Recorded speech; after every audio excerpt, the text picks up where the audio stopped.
حضرت موسیٰ علیہ السلام کا نام دنیا کے سب سے مشہور اور عظیم پیغمبروں میں سے شمار ہوتا ہے۔ وہ اللہ کے خاص نبی تھے جنہیں کلیم اللہ کہا گیا، یعنی وہ ایک نبی جن سے اللہ سے سیدھے کلام کیا۔ ان کی ذکر قرآن میں سب سے زیادہ بار 133 ادھک بار آیا ہے۔ حضرت موسیٰ علیہ السلام کی زندگی ایک بہت بڑی کرانتی کی کہانی ہے۔ ظلم کے خلاف جنگ، ایک قوم کے آزادی دلانے کا سفر، اللہ ایک دیے ہوئے ہیں معجزات اور ایک نبی کی صبر، اخلاق اور عبادت سے بھری روحانیت رہی۔ حضرت موسیٰ علیہ السلام کا جنم مصر میں ہوا، اس دور میں جب فرعون نمکائے ایک ان بادشاہ اسرائیل قوم پر اتیاچار کر رہے تھے۔ فرعون ایک بار خواب میں آیا کہ بنی اسرائیل میں ایک لڑکا پیدا ہوگا جو اس کا طاقت الٹا دے گا۔ اس نے یہ سپنا اپنے درباروں اور جادوگروں سے تفصیل میں بتایا تو سب نے کہا کہ وہ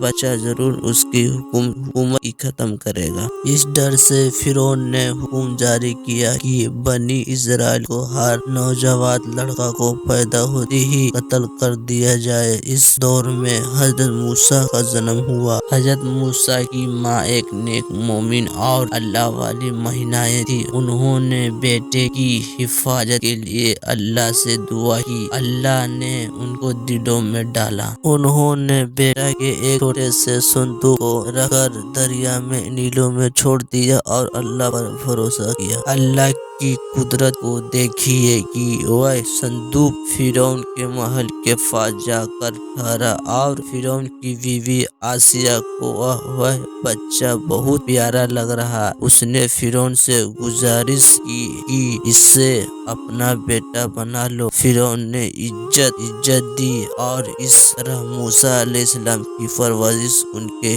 سب سے بڑا دشمن کے گھر میں ہوا۔ حضرت موسیٰ علیہ السلام زمانے تک فرعون کے گھروں محلوں میں پلے رہے تھے، لیکن انہیں اپنی اصلی نسل اور قوم کے بارے میں علم ہو گیا تھا۔ وہ بنی اسرائیل کی تکلیفوں اور ظلم دیکھ کر پریشان رہتا تھا۔ ایک دن انہوں نے دیکھا کہ ایک مصری بنی اسرائیل کو ایک شخص کو مار رہا ہے۔ موسیٰ علیہ السلام نے اسے روکنے کی کوشش کی اور غلطی سے وہ مصری مر گیا۔ اس پر شہر میں ہنگامہ مچ گیا۔ جب یہ خبر پھیلی تو فرعون نے موسیٰ کو پکڑنے کا حکم دیا۔ ایک نیک آدمی نے موسیٰ کو یہ خبر دی اور صلاح دی کہ وہ شہر چھوڑ دے۔ موسیٰ علیہ السلام نے فوراً مصر چھوڑ دیا اور مدینے کی طرف نکل پڑا۔ وہ کئی دن اور راتوں بھوکے پیاسے جنگل میں بھٹک رہا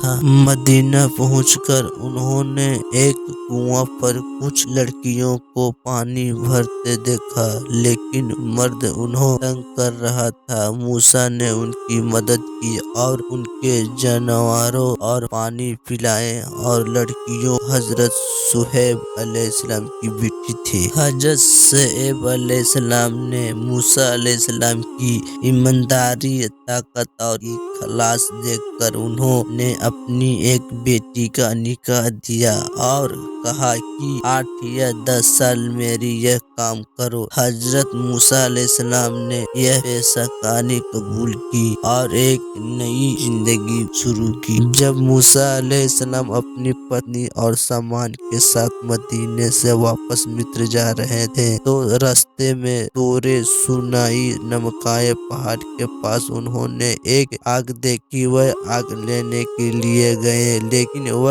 انہیں اللہ کا کلام سنا دیا۔ یہی انہیں نبوت ملی اور اللہ نے انہیں حکم دیا کہ وہ فرعون کے پاس جا کر اسے ہدایت کی دعوت دو اور بنی اسرائیل کو آزاد کرواؤ۔ حضرت موسیٰ علیہ السلام نے اپنی بھائی حضرت ہارون علیہ السلام کے ساتھ لیا اور فرعون کے دربار میں پہنچا۔ انہوں نے اللہ کا پیغام سنایا اور فرعون کے اللہ کی بندگی کی دعوت دی۔ اللہ کے لیے معجزات، سچ کا اجگر بن جانا، ہاتھ سے روشنی نکلنا، 16 مٹی جھوٹ میںڈھک اور خون کا عذاب۔ فرعون نے موسیٰ علیہ السلام کی بات نہیں مانی مانی اور الٹا انہیں جادوگر کہہ دیا۔ اس نے دیسی بھر میں جادوگروں کا بلا لیا۔ اللہ نے معجزہ کو سامان سب ہار گیا اور خود ایمان لایا۔